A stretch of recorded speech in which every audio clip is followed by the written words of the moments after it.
Shalom jemaat Tuhan, kembali lagi bertemu dengan saya dalam ibadah raya GPI Yehuda.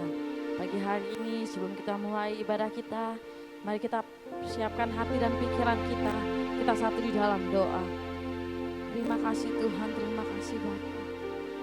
Kami merasakan kebaikan-Mu Tuhan dalam kehidupan kami. Sebelum kami memuji Engkau, sebelum kami datang menyembah Engkau Tuhan, sucikan, kuduskan kami Bapa, agar Tuhan kami layak di hadapan-Mu. Urapi setiap kami Bapa. Kami percaya Tuhan pagi hari ini kami merasakan lawatan-Mu. Kami merasakan jamahan-Mu Bapa. Kami merasakan Tuhan Engkau hadir Tuhan di tengah-tengah kami. Bertahtalah di atas puji-pujian kami Bapa. Hanya di dalam nama Tuhan Yesus. Haleluya. Mari kita sembah Dia saudara. Engkau baik bagi setiap kami Bapa. Kami mau menaikkan setiap pujian kami Bapa. Terima kasih Yesus.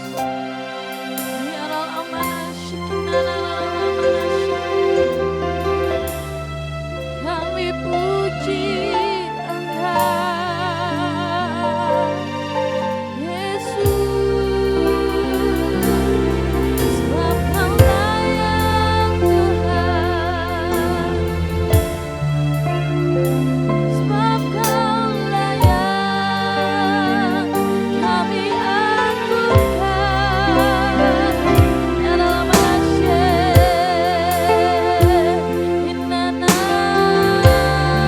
Na na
Kau tetaplah Allah penolongku.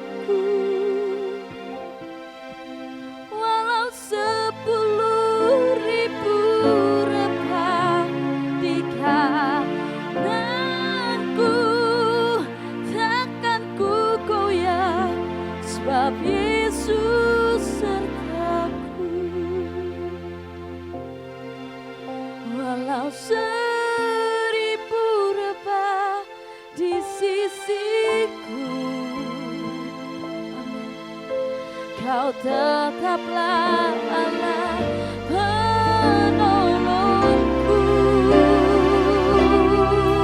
Walau 10.000 rebah di kananku, takkan ku goyah, sebab Yesus sertaku. Walau 1000 rebah di sisiku, Kau tetaplah Allah penolongku. Walau 10.000 rebah di kananku, takkan ku goyah, sebab Yesus sertaku.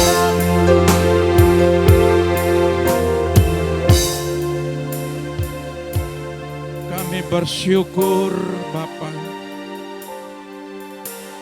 Pagi hari ini Engkau Bapa yang baik atas kami anak-anaknya. Berilah kami sebuah pengertian supaya kami hidup setia dan taat. Masa-masa akhir daripada zaman ini, Engkau sedang mengadakan pemurnian bagi gerejamu. Biarlah kami Tuhan mempersiapkan diri kami sebagai mempelai-mempelai Kristus yang didapati di pribadimu Tuhan, bahwa kami didapati setia, kudus, dan hidup berkenan. Ajar kami terus setiap hari untuk menata hidup kami dengan baik. Biarlah pujian pengagungan kami pagi hari ini selalu berbau harum kepadamu ya Tuhan. Biarlah pada pagi hari ini Tuhan, kami benar-benar Tuhan untuk beristirahat, duduk, diam di bawah kaki-Mu, memuji dan meninggikan-Mu, mendengarkan isi hati-Mu. Dan kami percaya ketika kami ada dalam hadirat-Mu, maka Engkau akan menyiapkan segala apa yang kami perlukan. Mari Kau urapi sidang jemaat-Mu dimanapun mereka berada. Baik di tempat ini juga Tuhan Engkau urapi hamba-Mu yang menyampaikan, urapi hamba-Mu. Mari Tuhan, bersabdalah di dalam nama Bapa, Putra dan Roh Kudus, yaitu dalam nama Tuhan Yesus yang siap mendengarkan firman Tuhan, katakan haleluya. Amin. Terima kasih buat tim Present Worship pagi hari ini. Segala pelayanan yang Kau berikan ya tidak akan pernah kembali dengan sia-sia. Pagi hari ini saudara yang terkasih, saya rindu untuk melanjuti, memang kata 2-3 orang berkumpul, bersepakat, ya harmonis atau simponi. Saya ingin melanjutkan, saya rindu supaya saudara benar-benar di tengah-tengah keluarga, di tengah-tengah pelayanan, saudara bersepakat, ya bukan lagi masanya di akhir-akhir zaman ini kita tidak bersepakat di tengah-tengah keluarga kita. Saya rindu saudara benar-benar bersepakat antara suami, istri, anak-anak.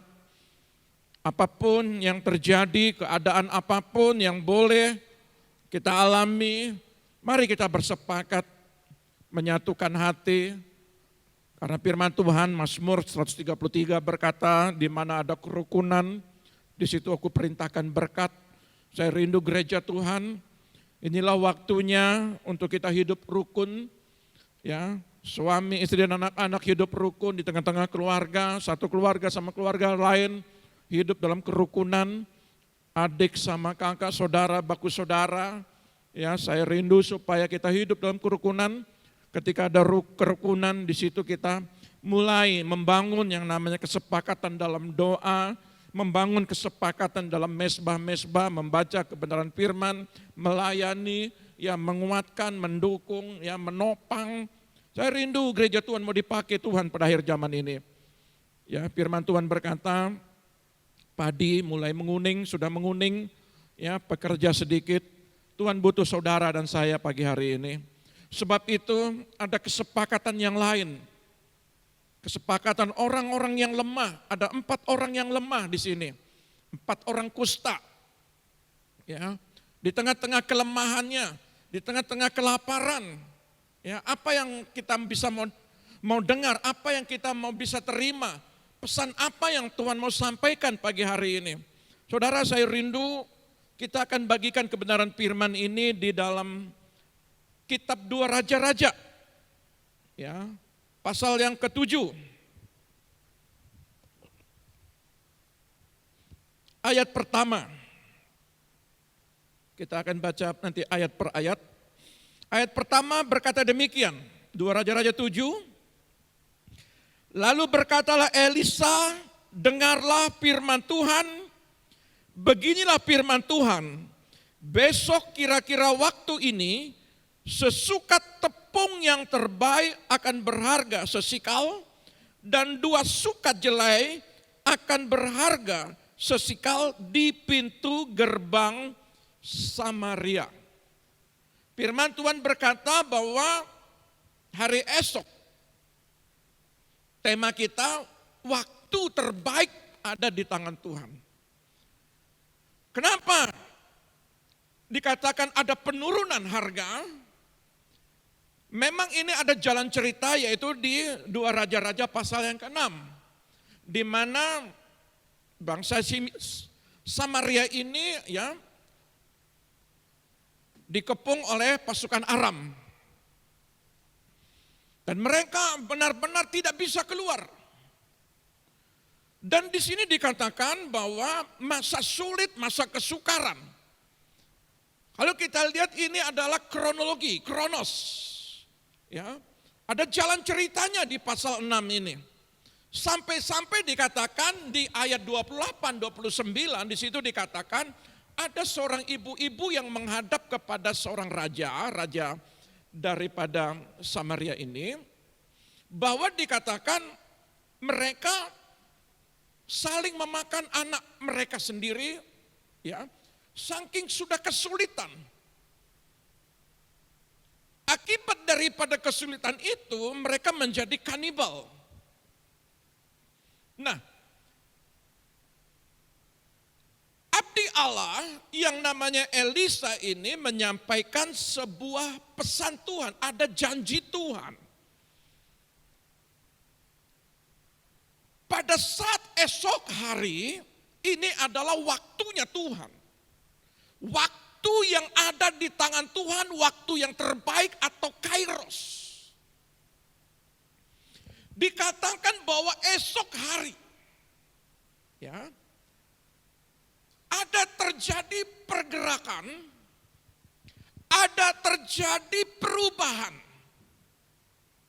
Nah, saudara yang terkasih dalam nama Tuhan, neraca atau timbangan itu ada di tangan Tuhan. Dan Tuhan selalu memberi yang terbaik.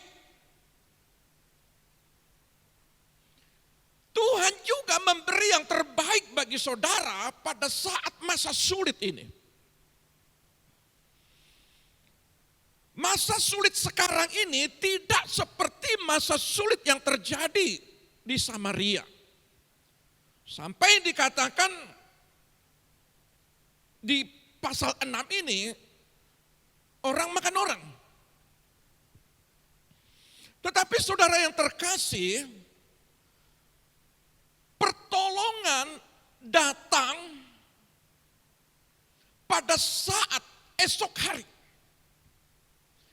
Saudara, sebagai umat-umat Tuhan, mari kita berpikir, mari kita berpikiran positif, mari kita melihat dengan cara pandang Tuhan.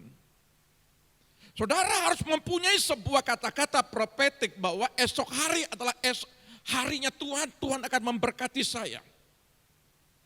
Kalau besok umpama belum mendapatkan sebuah jawaban, saudara juga harus mengatakan kata-kata yang positif. Esok Tuhan pasti tolong saya. Esok adalah waktunya Tuhan, kairosnya Tuhan untuk memberkati, untuk menyembuhkan, untuk menolong, untuk memulihkan saya. Perkatakan itu. Dan saya percaya bahwa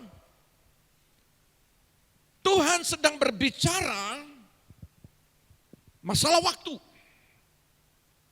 Nah, saudara yang terkasih, penghalang terbesar kairos Tuhan adalah perkataan.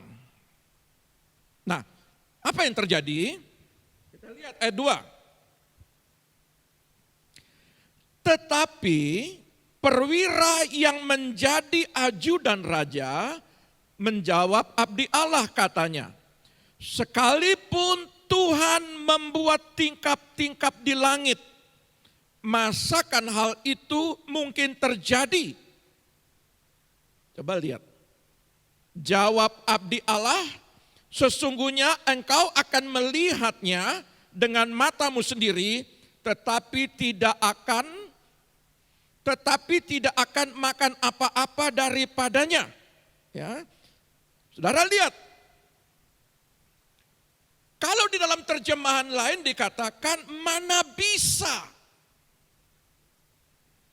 Mustahil. Perwira ini, ajudan raja ini melihat dengan mata jasmaninya, situasinya, keadaan. Bahkan dia mendengar, dia melihat bagaimana kesulitan itu terjadi. Khususnya kelaparan, peristiwa itu. Saudara lihat, sekalipun pada saat ini juga Tuhan menurunkan hujan lebat dari langit.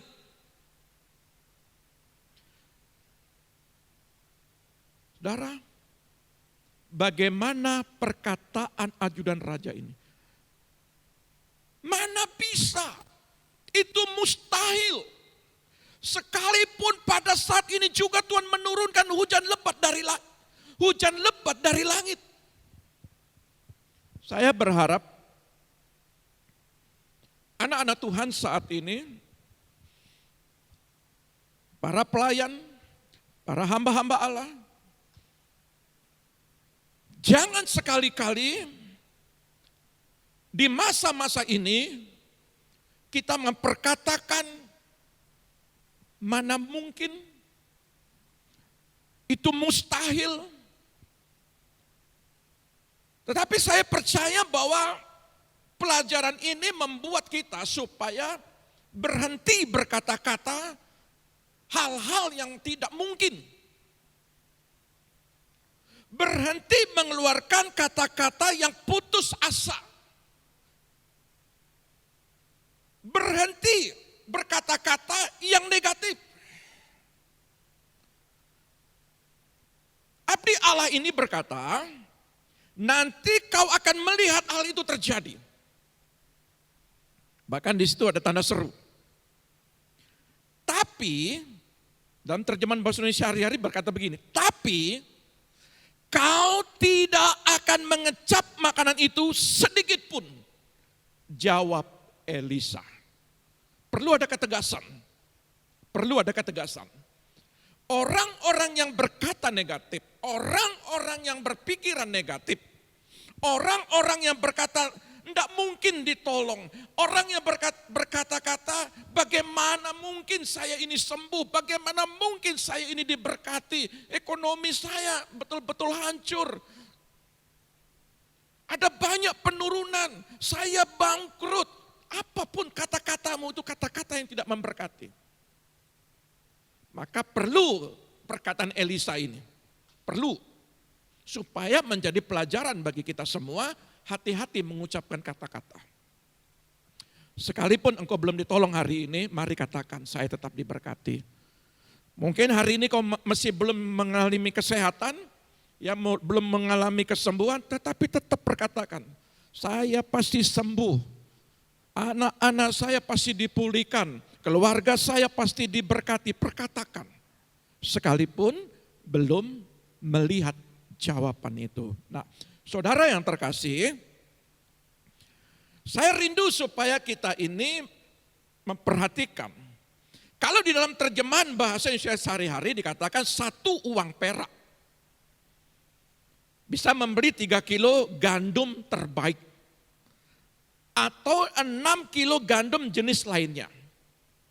Ya, dalam terjemahan bahasa Indonesia sehari-hari. Nah, saudara yang terkasih dalam nama Tuhan, neraca timbangan itu ada di tangan Tuhan. Tuhan itu sanggup melipat gandakan. Tuhan itu sanggup menyelesaikan setiap apa yang terjadi dalam keadaanmu. Hal-hal yang kasat mata yang kau lihat mungkin pada saat ini, engkau mengalami penurunan. Ya, dari segi keuanganmu, dari segi kesehatanmu, mungkin dari segi apapun yang terjadi pada saat ini. Ada banyak orang menjerit. Ya, dengan terjadinya COVID-19 ini, ada banyak sekali ya terjadi masa-masa sulit. Tetapi bagi kita gereja Tuhan, saya diingatkan dalam kitab Wahyu pasal 6 ayat 3 di situ dikatakan, secupak gandum sedinar, 3 cupak jelai sedinar, tapi jangan sentuh minyak dan anggur. Orang-orang yang diurapi Tuhan, saudara akan mengalami perbedaan. Ada perlindungan, ya, ada pembelaan. Pegang ayat itu. Ayat ini pun juga berkata bahwa kalau Allah berkata melalui hambanya Elisa ini, ada penurunan harga, maka kita pun juga harus memastikan diri kita seia, sekata, sepakat dengan apa yang dikatakan. Lewat hambanya ini, pesan Tuhan apa yang disampaikan. Belajar kita sepakat, belajar kita berpikiran positif, belajar kita mengaminkan sekalipun kita belum melihat. Iman, walaupun itu belum terjadi, tapi kita percaya sudah menerima iman. Ya, nah, saudara yang terkasih dalam nama Tuhan, kalau neraca timbangan di tangannya Dia, siapa yang sanggup mengurangi? Tidak ada. Kalau dia berkata 1 uang perak bisa membeli 3 kilo gandum terbaik, ya, maka itu akan terjadi.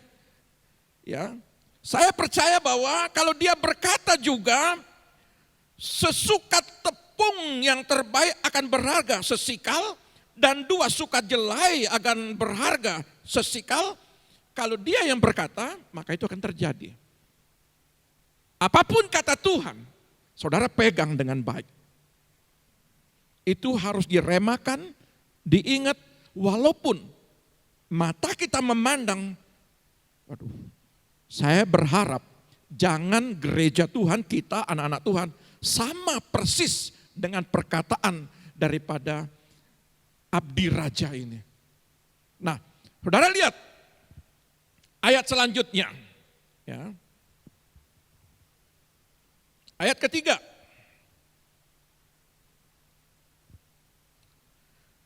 Empat orang yang sakit kusta, ya, ada di depan pintu gerbang. Berkatalah yang seorang kepada yang lain, mengapa kita duduk-duduk di sini sampai mati? Jika kita berkata, baiklah kita masuk ke kota, padahal dalam kota ada kelaparan, kita akan mati di sana. Dan jika kita tinggal di sana, kita akan mati juga. Jadi sekarang, marilah kita menyeberang ke perkemahan tentara Aram. Jika mereka membiarkan kita hidup, kita akan hidup. Dan jika mereka mematikan kita, kita akan mati. Saudara yang terkasih, kalau kita lihat ada 4 orang sakit kusta. Mereka bersepakat. Mereka mulai melangkah. Mereka memperkatakan perkataan melangkah. Ada banyak di tengah-tengah kita. Ketika saat terdesak pun kita berpikiran negatif. Sulit sekali terjadi kita itu berkata-kata positif. Tapi saya percaya bagi gereja Tuhan pada saat ini yang mendengarkan anak-anak Tuhan, mulai bangun kesepakatan. Di balik kelemahan 4 orang kusta ini, mereka pun bisa bersepakat. Apalagi kita, di tengah-tengah keluarga, mungkin orang tua dan anak, suami istri bersepakat. Karena di tengah-tengah kesepakatan, 2-3 orang berkumpul, di situ aku hadir. Ya, dalam pelajaran kemarin kitab Matius. Jadi kalau hari ini orang yang lemah pun bersepakat, apalagi kita, orang yang masih punya kekuatan. Dari segi kesehatan kita masih sehat, mereka sakit kusta. Orang kusta ini, saudara, mereka itu harus hidup diasingkan di dalam sebuah perkampungan. Itu pun kalau mereka datang berjalan, mereka harus menyebutkan dirinya, ada tanda sebagai orang kusta. Jadi orang tahu bahwa itu orang kusta. Jadi mereka akan dijauhkan. Mereka takut. Ya, orang-orang takut kalau bersentuhan nanti menular. Itu pun betapa menderitanya orang kusta ini. Sudah sakit, kelaparan lagi. Tetapi hebatnya, di dalam hal ini, Tuhan mengangkat di dalam firman-Nya apa yang terjadi dengan orang kusta ini. Mari kita lihat pelajaran apa yang kita dapatkan. Dia melangkah, ada sebuah perkataan, ya, baiklah kita masuk ke kota, dia melangkah. Padahal dalam kota ada kelaparan, kita akan mati di sana. Dan jika kita tinggal di sini, kita akan mati juga. Jadi sekarang marilah kita menyeberang ke perkemahan tentara Aram. Mereka berani mati. Mereka berani menembus barisan musuh. Ketika mereka dalam keadaan lemah, mereka berjalan. Dia berkata di dalam mati, menyeberang juga ke tentara Aram juga mati. Mereka melangkah. Saudara lihat, apa yang terjadi? Lalu pada waktu senja, ya, bangkitlah mereka masuk ke tempat perkemahan orang Aram. Tetapi ketika mereka sampai ke pinggir tempat perkemahan orang Aram itu, tampaklah tidak ada orang di sana. Ya. Sebab Tuhan, ya, telah membuat tentara Aram itu mendengar bunyi kereta, bunyi kuda, bunyi tentara yang besar, sehingga berkatalah yang seorang kepada yang lain, sesungguhnya Raja Israel telah mengubah raja-raja orang Het dan raja-raja orang Misraim melawan kita, supaya mereka menyerang kita. Saudara lihat, ketika orang kusta ini melangkah dengan kelemahan, ya, dengan perut lapar, ada penyakit, jalannya tertatih-tatih. Di dalam kelemahan orang kusta ini, Tuhan mengubah medianya, alatnya adalah orang kusta yang bersepakat. Tuhan ingin mengubah harga-harga, medianya orang kusta. Medianya orang yang lemah. Medianya orang yang tidak punya pengharapan, yang tidak diperhitungkan. Sering kali dalam diri kita, Kita minta tolong kepada Tuhan. Kalau kita melihat orang yang mampu, orang yang kuat, orang yang betul-betul menjadi sarana untuk menolong kita, kita berpikir seperti itu. Belum tentu seperti itu cara Tuhan bekerja. Kalau kau berharap kepada manusia, kau kecewa. Banyak pebisnis tumbang. Banyak pengusaha-pengusaha tumbang. Mereka berharap ada orang yang menolong dan membantu, yang menyuntik dana untuk membangkitkan perusahaan mereka. Saudara, dengan cara orang kusta ini Tuhan pakai untuk memutarbalikkan pandangan setiap orang-orang Samaria itu. Pandangan daripada abdi, raja maupun raja. Pandangan daripada kita umat-umat Tuhan. Tuhan memakai orang yang tidak diperhitungkan. Tuhan memakai orang yang tidak dianggap. Cara kerja Tuhan. Makanya firman Tuhan bilang begini, jalanmu tidak sama dengan jalanku. Ya, pikiranmu tidak sama dengan pikiranku. Pikiranmu itu bagaikan, pikiran Tuhan itu bagaikan bumi dan langit. Pikiran kita itu tidak sebanding. Kita mereka-reka pertolongan Tuhan, tetapi cara Tuhan dengan cara yang ajaib. Orang yang lemah ini dipakai dengan jalan tertatih-tatih, diubah seperti jalan kereta besar. Diubah seperti pasukan besar. Padahal cuma 4 orang. Pertolongan yang kecil sanggup mengubah hal-hal besar. Cara kerja Tuhan begitu ajaib. Seringkali kita minta sama Tuhan, Tuhan berikan perkara besar, betul. Tetapi biasanya cara kerja Tuhan kecil menurut Tuhan, tetapi besar menurut kita. Saya percaya bahwa gereja Tuhan yang membuat penghalang kairos, pertama itu perkataan kita. Yang kedua, kita tidak sepakat. Kemampuanmu terbatas.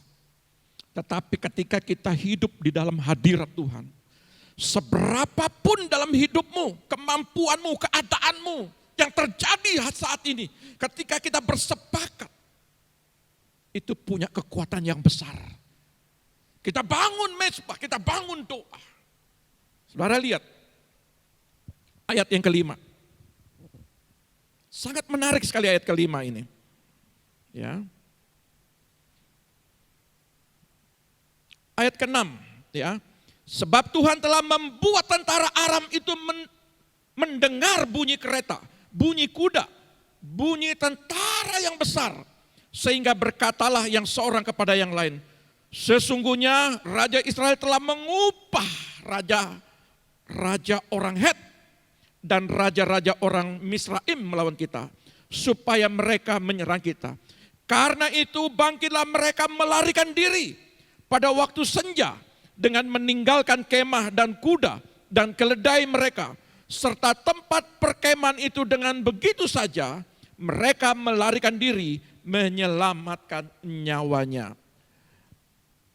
Tuhan yang berperang untukmu.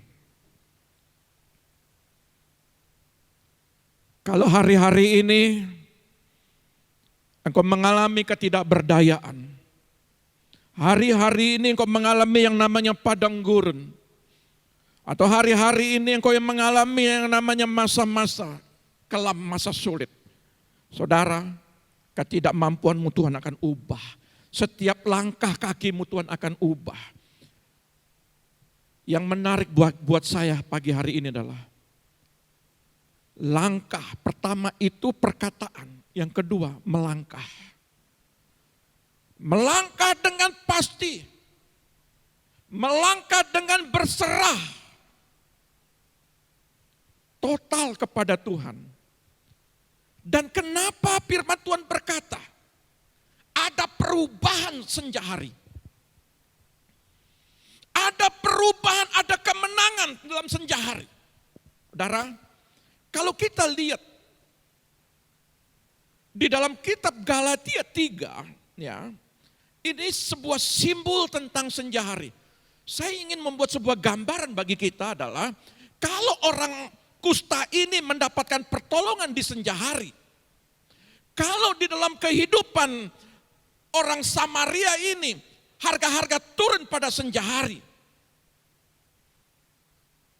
Apa yang terjadi dengan senja hari bagi gereja Tuhan? Galatia 3 ayat 13.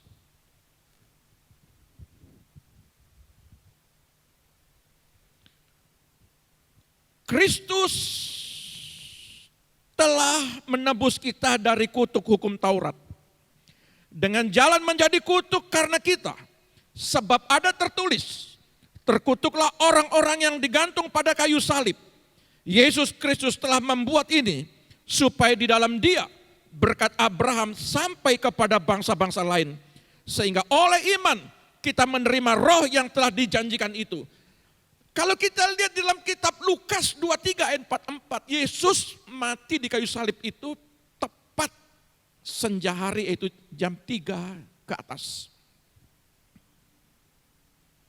Kemenangan demi kemenangan bagi umat Tuhan lewat peristiwa kematian Yesus ini pada senja hari. Maka tidak ada alasan bagi kita untuk mengalami kekalahan. Tidak ada alasan. Dia sudah selesaikan di atas kayu salib pada waktu senja hari. Jadi peristiwa dalam kitab Dua Raja-Raja pasal 7 ini tentang orang kusta ini terjadi pada ayat 4 dan 7. Peristiwa senja hari ini ada kemenangan. Dan kemenangan bagi gereja Tuhan juga terjadi pada senja hari peristiwa di Golgota.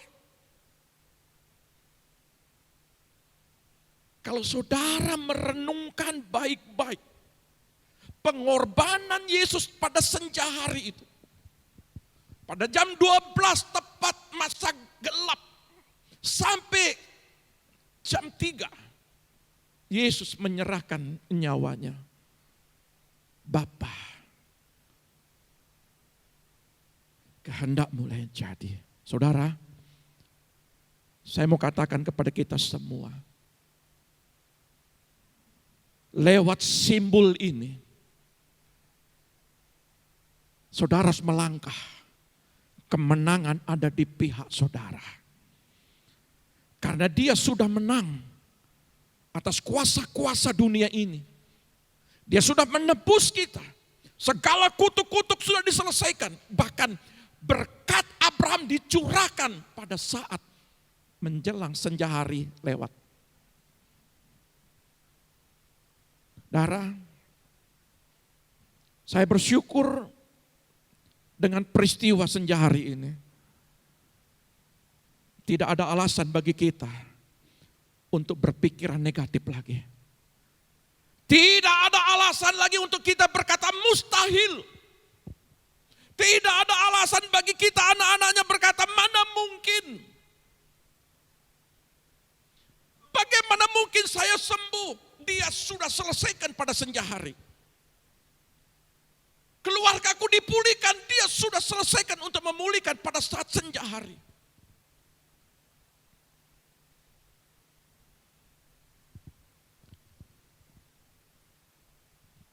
Kita lanjut. Saudara lihat. Pada ayat 8. Dalam Dua Raja-Raja ini. Ketika orang-orang yang sakit kusta itu sampai ke pinggir tempat perkemahan, masuklah mereka ke dalam sebuah kemah, lalu makan dan minum. Sesudah itu mereka mengangkut dari sana emas dan perak dan pakaian. Kemudian pergilah mereka menyembunyikannya, lalu datanglah mereka kembali, masuk ke dalam kemah yang lain, dan mengangkut juga barang-barang dari sana. Kemudian pergilah mereka menyembunyikannya. Lalu berkatalah yang seorang kepada yang lain. Tidak patut yang kita lakukan ini. Hari ini ialah hari kabar baik. Tetapi kita tinggal diam saja. apabila kita menanti sampai terang pagi, maka hukuman akan menimpa kita. Jadi sekarang, marilah kita pergi menghadap untuk memberitahukan hal itu ke istana raja. Yang menarik bagi saya adalah, mereka pertama bersepakat. Kedua, mereka melangkah. Ketiga, ketika mereka mendapatkan sebuah jawaban, ingat baik-baik. Ada salah satu orang mengingatkan, menegur, menasehati, dan mereka bersepakat untuk memberitahukan kepada raja. Sadar dengan kesalahan, sekarang jangan tunggu besok. Jangan sampai matahari kelihatan, mari kita menghadap, beritahukan kabar baik. Jangan terima sendiri, sampaikan kepada raja ini kabar baik. Mereka tidak menikmati sendiri. Mereka bersepakat. Padahal mereka ini orang-orang yang diasingkan. Orang kusta yang dipandang hina, yang diasingkan.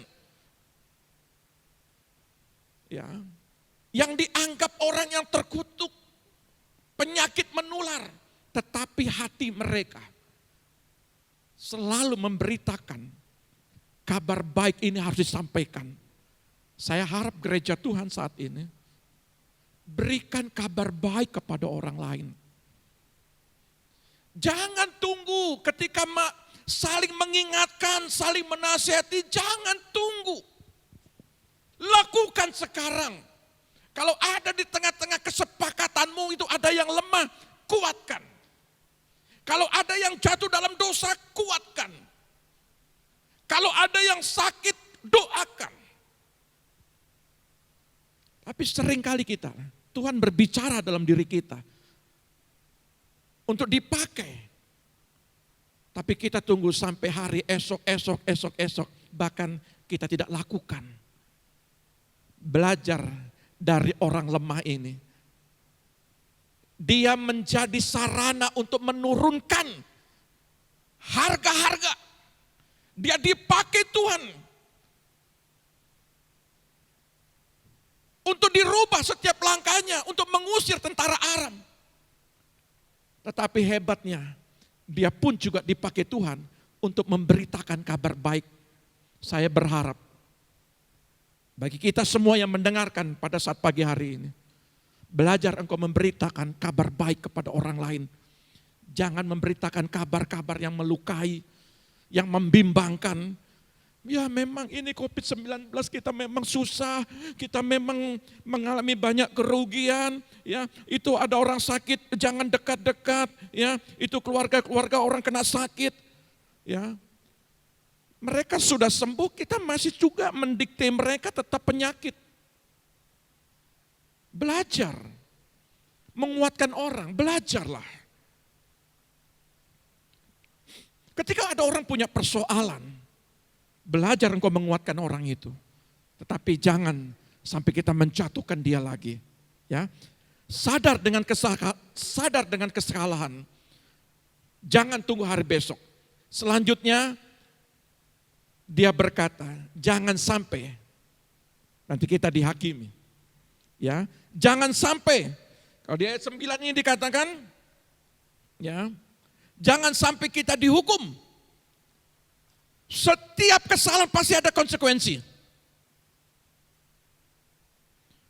Apapun yang kau lakukan, harga yang harus dibayar, engkau tanggung sendiri. Maka dari itu saya mau katakan, orang kusta ini, dia tahu, kalau saya melakukan ini, nanti saya akan dihukum. Kalau saya tidak memberitakan kabar baik, kabar kemenangan, nanti saya dihukum. Saudara, saya mau katakan kepada kita, ada konsekuensi kalau kita memberitakan kabar-kabar yang kurang enak. Ada konsekuensi kabar-kabar memberitakan kepada orang, ya, kabar-kabar yang melemahkan. yang membuat kita sakit hati, kecewa, saudara akan terima akibatnya. Tapi saya percaya bahwa setiap perkataan membangunkan orang, membangkitkan semangat orang, menghibur orang. Jadi jangan ketika ada orang punya persoalan, saudara justru menghakimi, menjatuhkan, menjustice seseorang. Tidak boleh. Ya, saya berharap kita harus memahami dari peristiwa ini. Nah, saudara yang terkasih, ada 3 hal perkataan yang terjadi. Coba lihat, ayat 18 kita loncat.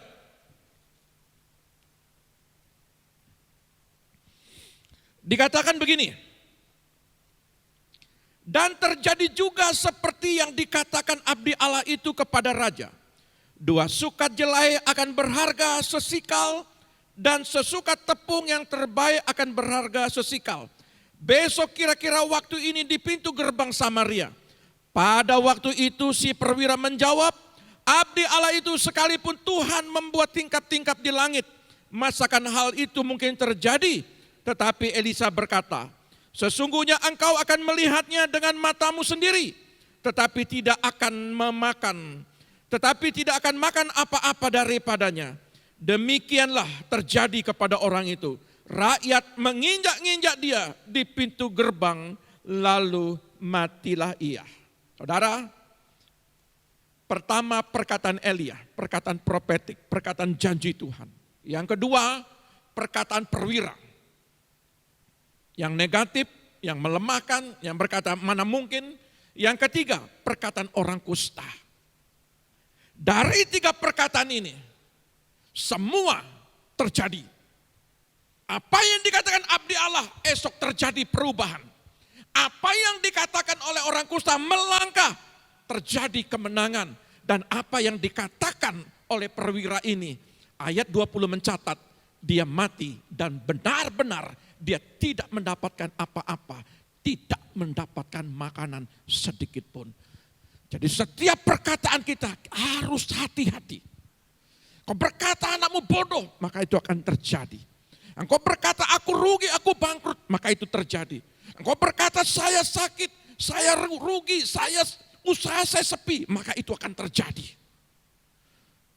Engkau berkata keluarga saya keluarga yang berantakan, yang tidak bisa diatur, itu terjadi. Suami saya suami yang tidak mengasihi saya, suka main tangan, suami yang tidak mau dipulihkan, maka itu akan terjadi. Bangun kata-kata, anak saya pintar, anak saya diberkati, pendidikannya diberkati, sekalipun mungkin belum saudara melihat. Suami saya dipulihkan, suami saya mengasihi saya, keluarga saya keluarga yang diberkati, keluarga saya keluarga yang dipulihkan, perkatakan itu. Ya, itu menentukan setiap perkataanmu. Apa yang kau perkatakan, baik positif maupun negatif, akan terjadi. Sama seperti 2 Raja-Raja 7 ayat 20, yaitu abdi raja ini. Saudara, setiap apa yang kau lakukan, hati-hati dengan pikiran, hati-hati dengan perkataan. Itu sangat tidak menguntungkan kita. Oleh sebab itu, kata esok ini, saya percaya, hari ini perkatakan, Tuhan, saya berdoa pasti besok saya juga diberkati Tuhan. Pada hari esok juga engkau berkata, Tuhan esok saya diberkati. Sehingga setiap hari engkau melangkah, langkahmu langkah yang diberkati Tuhan. Terima kasih. Saya percaya pada saat pagi hari ini, ketika kita mendengarkan firman Tuhan, biarlah segala firman ini menjadi berkat bagi kita semua. Dan mari kita bersepakat kepada orang-orang di sekitar kita dan orang-orang terdekat kita. Ya, kalau kita bersepakat 2-3 orang bersepakat, kalau ada 4 orang bersepakat, itu akan menerobos segala sesuatu yang tidak mungkin akan menjadi mungkin. Tuhan Yesus memberkati kita, haleluya. Mari kita datang kepada Tuhan. Kami bersyukur Bapa.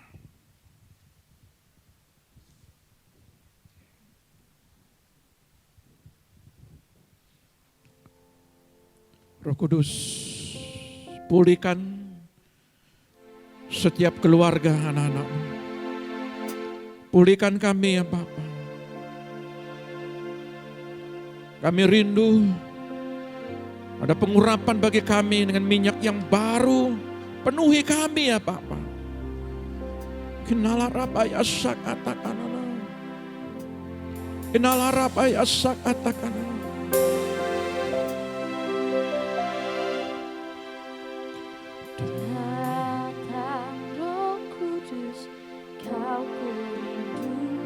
Terima kasih Tuhan.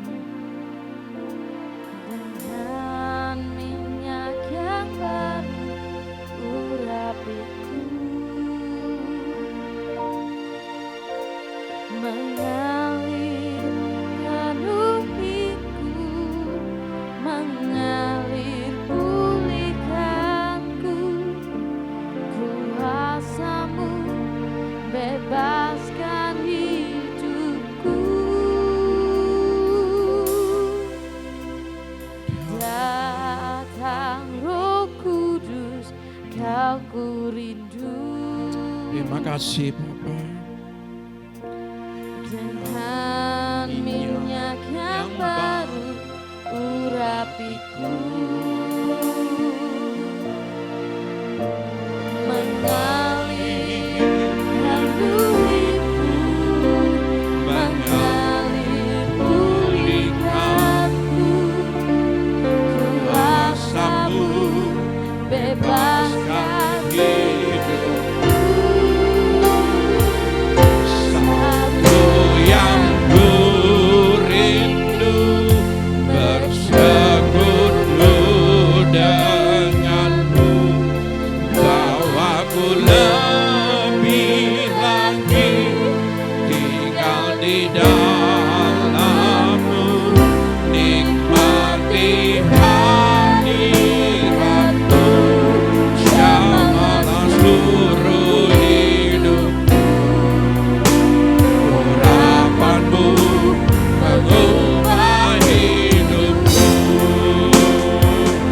Satu yang ku rindu bersekutu denganmu, bawaku lebih lagi tinggal di dalammu, nikmati hadiratmu, jamalah seluruh hidupku.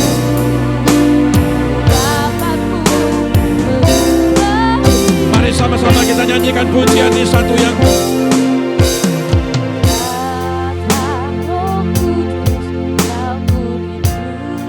terima kasih Bapa. Dengan minyak yang baru urapiku, mengalir penuhiku, mengalir pulihkanku, kuasa-Mu bebaskan hidupku. Satu yang ku rindu bersekutu denganmu, bawaku lebih lagi tinggal di dalammu, nikmati hadiratmu, jamalah seluruh hidupku. Urapanmu mengubah hidupku. Satu yang ku rindu bersekutu denganmu, bawaku lebih lagi tinggal di dalammu, nikmati hadiratmu, jamalah seluruh hidupku. Urapanmu mengubah hidupku. Urapanmu mengubah hidupku. Urapanmu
kasih Bapa. Biarlah kami bersepakat terus Tuhan. Biarlah kami terus Tuhan, di dalam keluarga kami mau bersepakat Tuhan. Kami ingin membangun hubungan kami di tengah-tengah keluarga kami, di tengah-tengah pelayanan kami. Kami akan membangun kekuatan di dalam hadirat-Mu Tuhan. Biarlah Roh Kudus-Mu ketika kami berkumpul 2-3 orang, bahkan 4 orang sekalipun, di situ ada terjadi perubahan, terjadi pergerakan. Kami percaya Tuhan, kalau Engkau memberkati kami semua, kalau Engkau memperluas daerah kami, kalau Engkau menyertai kami dan melindungi kami, maka tidak akan ada kesakitan, tidak akan ada malapetaka yang menimpa kami, tidak akan ada kesulitan-kesulitan menimpa kami. Karena kami percaya, karena Engkau yang akan memberkati kami Tuhan, menolong dan menyembuhkan kami. Terima kasih Bapa. Inilah pujian kami kepadamu Tuhan.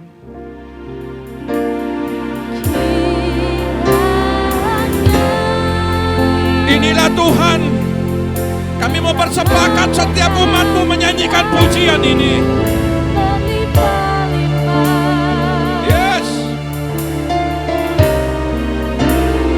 Kau memperluas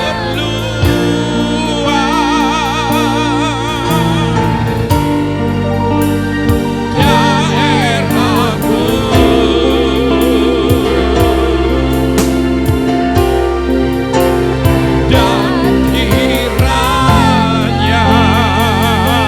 dan kiranya tangan-Mu menyertai aku dan melindungi aku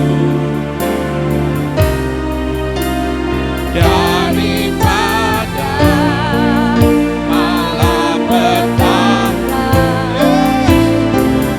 sehingga kesakitan tidak menimpa.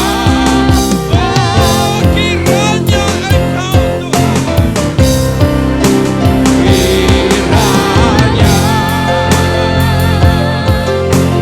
tangan-Mu menyertai aku dan melindungi aku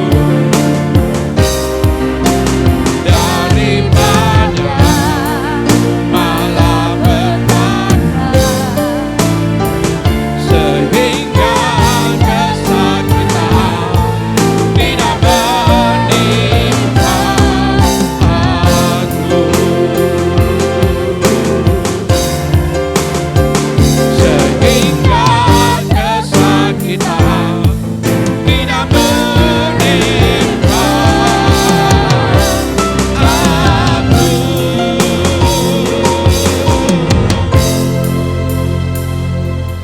Terima kasih Bapa, akhir daripada ibadah ini, biarlah segala umat-Mu dimanapun mereka berada, mulai saat ini mereka akan bersepakat di tengah-tengah keluarga mereka, di tengah-tengah pelayanan mereka, di tengah-tengah usaha pekerjaan mereka.